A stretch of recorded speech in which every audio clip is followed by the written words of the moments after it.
Welcome to the project demonstration of wind energy for mobile phone battery charging applications with SEPIC converter. So here we are going to generate the power supply from the wind energy, and that generated voltage will be given to the battery through the charging circuits, and in between that we are using SEPIC converter. So the main purpose of the SEPIC converter is it will use it to provide the maximum voltage when we are getting the low voltage. Nothing but it's kind of buck boost converter. So the predefined set value for the PWM signal already set from our PIC 16F72 microcontroller to get the maximum voltage whenever we are getting some little bit of voltage. So that PWM signal nothing but duty cycle means on time and off time already set from that microcontroller. So the main difference between the buck boost converter and SEPIC converter is, so from the buck boost converter we will get the inverting output voltage, and from our SEPIC converter we will get the non-inverting, nothing but direct polarity output which we giving the input. So with respect to input we will get the same polarity output. So here we are providing the two-way sources to charge a battery. One is from our wind. So when we want to charge a battery from the wind generator, so then we need to connect the wind at this slot. This is the main input. Oh. So right there we need to connect the wind at this input to this SEPIC topology converter. So on this one we are using the MOSFET and 3 capacitors, 2 inductors. In these 2 capacitors and the inductors are used to charging and discharging whenever we provide the on pulse to the MOSFET.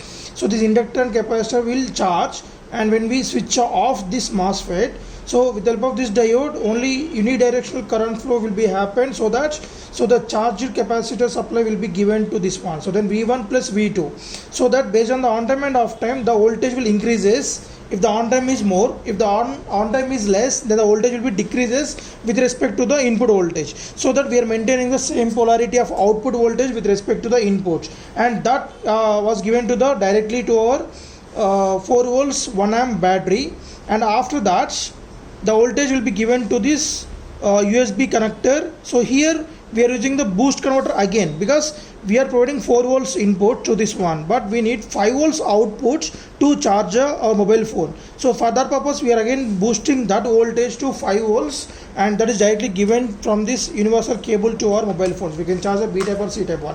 And also we are providing the one more source of charger, so that is transformer. Just by switching on this one, so parallelly the kit will get switched on as there is a light indication over here, and parallelly we are going to provide the 5 volts power supply to our battery to recharge this continuously by providing 200 volts input whenever there is no wind power supplies available, and to charge a battery mobile phone.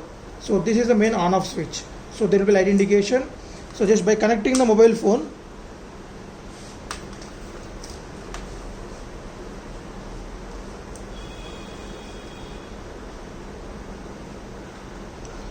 so right, so we can see the phone is charging now, and I'm going to off this on. So let me explain you clearly the current flow, means the voltage flow from the wind from the wind to the SEPIC converter. And in this one we are going to boosting the voltage which is sufficient to charge our 4 volt 3 amps. Sorry, here we are using 3 4 volt batteries are connected in parallel, so we will get 4 volt 3 amp voltage from this one. So that is the input to our boost converter. So here the boost converter purpose is to step up the voltage 4 volt to 5 volt, which is sufficient to charge our mobile phone battery. So parallelly whenever we are getting the voltage from wind power supply, then already we have predefinedly set the on time from our PIC microcontroller. So here we set the duty cycle of 75%. So that was given as input to our MOSFET. So here we are using IRF Z44. And coming to this motherboard, so it will drive by the 5 volts power supply from our regulated power supply board. So on this regulated power supply board we can see the 4 diodes which are used for the convert AC to DC, that's pulsating DC, and after this capacitor we will get the pure DC voltage, and after this 7805 regulator, so we will get the 5 volts. So that is parallelly given to the battery and to our motherboard directly. So we need to get the 5 volts. So it's directly start producing the duty cycle in PWM signal to our MOSFET. And on this motherboard we can see this is the reset switch to restart the microcontroller. And the steel plated one is a crystal oscillator to provide the clock pulse to the microcontroller. Based on the clock frequency only the system will produce the execution of the instructions. And here we are providing 20 megahertz, nothing but the controller can execute 20 mega instructions per second. And the transformer ratings are 230 volts AC to 12 volts AC.